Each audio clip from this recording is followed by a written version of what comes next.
Floyd Collins loved exploring caves. It was a hobby that turned into a business, then an obsession. In January of 1925, his search for a new show cave led him deep into the twisting passages of Sand Cave. A falling rock pinned his leg. Trapped in darkness, Floyd began a desperate 17-day struggle for his life.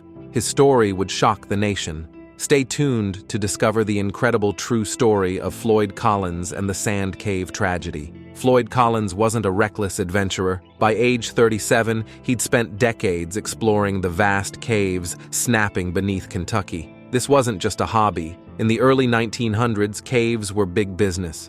Luring in tourists with promises of otherworldly sights, cave owners became locked in a fierce rivalry known as the Cave Wars. Collins had skin in the game. Crystal Cave, which he discovered on his family's property in 1917, was a marvel. It boasted rare formations and dazzling gypsum crystals. But its remote location was a problem. Most tourists were on their way to Mammoth Cave, the granddaddy of them all. No matter how beautiful, they weren't about to detour to some unknown cave. Collins needed a new strategy, a cave that would grab tourists right off the road. He knew of such a spot, Sand Cave.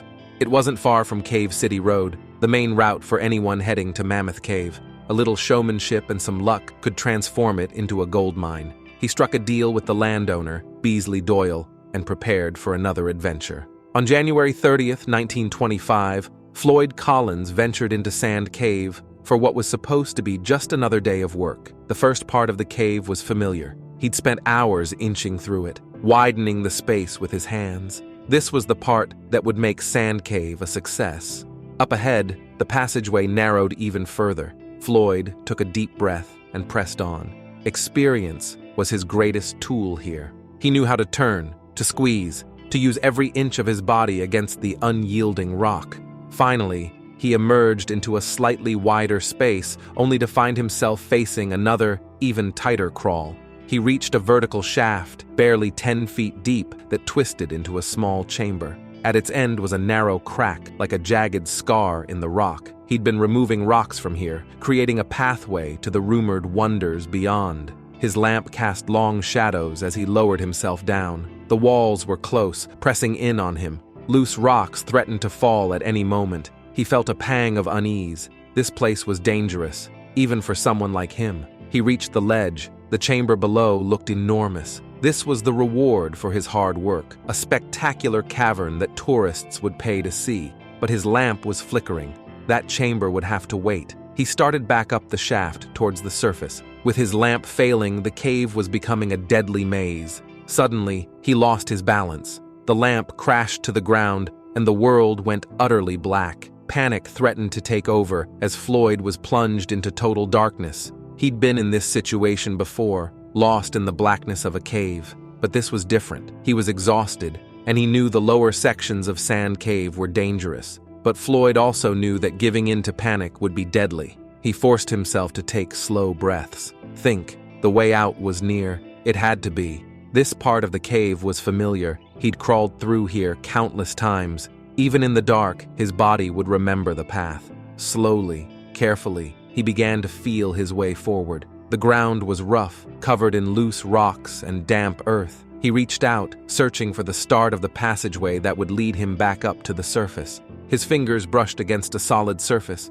the cave wall maybe, or the edge of the pit he'd climbed down earlier. Yes, that had to be it. Then the world crumbled beneath him. He felt the rock give way, and then a terrible, jarring shift. His body lurched forward, and a searing pain shot through his ankle. He screamed, a raw, desperate sound that echoed in the blackness. Something was wrong. His foot felt wedged, pressed down by an invisible force. The pain was almost unbearable. Frantically, he tried to pull himself up, but his body wouldn't budge an inch. Then the horrifying realization hit him.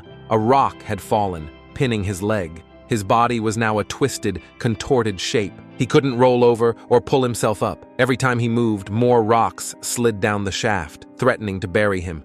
His arms were trapped, one under his body, and the other pressed against the low ceiling of the cave. The familiar, twisting passages had turned deadly. The cave was no longer his workplace. It was his prison. Time was running out for Floyd. He'd been trapped for more than a day now, and his hope was fading with each passing hour. But then, he heard a voice calling his name.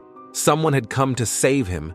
He croaked out a reply, his voice barely a whisper. The first rescuer crawled into the cave, promising to get Floyd out, but the passage was too narrow, the rocks too unstable. The man retreated, shaking his head. Others tried, with the same result. The cave was too dangerous. His brother Homer wouldn't give up. He squeezed into the cave and found his trapped brother. Homer brought Floyd food and water, talked to him, and promised to find a way to get him free. Then he set to work, trying to remove the rocks that pinned Floyd's legs. But on Monday, February 2nd, after 73 hours, another outsider arrived, Robert Burden, a firefighter from Louisville.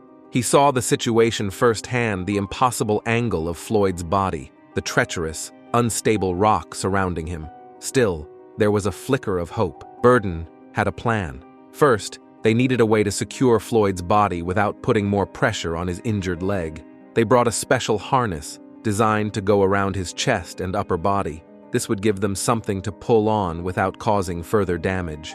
Next, they attached a long, strong rope to the harness, creating a secure link to Floyd. Burden and Miller, positioned further up the passage, would act as anchor points for the rope. They would grip tightly, providing resistance as the men at the cave entrance pulled. The idea was simple, yet horrifyingly risky. By pulling hard on the rope, with Burden and Miller acting as counterweights, they hoped to generate enough force to dislodge Floyd from the rocks pinning him down.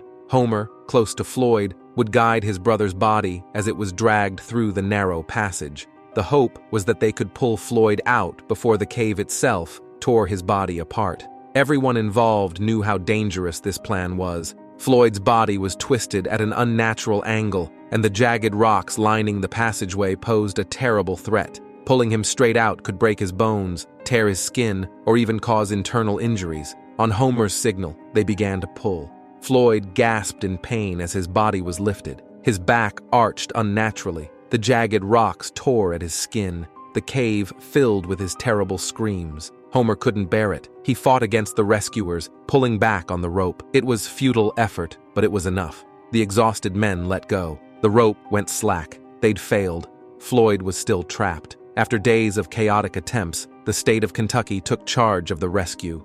They brought in experienced miners, engineers, and heavy equipment. Their plan was simple: dig a vertical shaft directly down to the spot where Floyd was trapped, and then tunnel horizontally to reach him. It was a massive undertaking, but everyone hoped the manpower and technology would finally succeed where individual rescuers had failed.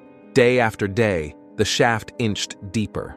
Progress was agonizingly slow, especially as they encountered stubborn boulders in their path. Blasting the rocks with dynamite helped a little, but not enough. By Sunday, over a week after Floyd was trapped, the shaft was still less than halfway deep. The weather turned colder, then snowy, adding to the misery of the workers. Still, they kept digging. The rescuers knew Floyd's chances of survival were dwindling with every passing hour, yet they clung to a sliver of hope. Then, a glimmer of progress. After 12 days of grueling effort, the shaft was over 40 feet down. They began to dig a horizontal tunnel towards the spot where Floyd was trapped. The work was even more dangerous now, with the constant threat of tunnel collapse. They could go only a few feet at a time, carefully shoring up the walls as they went. Finally, after 17 long days, a breakthrough. A rescuer squeezed through a narrow opening into Sand Cave itself. He cautiously approached the spot where Floyd was trapped, his light shining on the cave walls. His heart sank when he saw the gold glint of Floyd's tooth. There was no other sign of movement. It was devastating news, but also an answer. The rescuers finally knew with certainty that Floyd Collins had died in the cave he loved. The next morning came the agonizing decision. With the tunnel so unstable, retrieving Floyd's body was simply too dangerous. It was a heartbreaking conclusion, but for the safety of the rescuers, there was no other option. The family said their goodbyes, and the shaft was sealed, leaving Floyd Collins entombed in the cave that had claimed his life.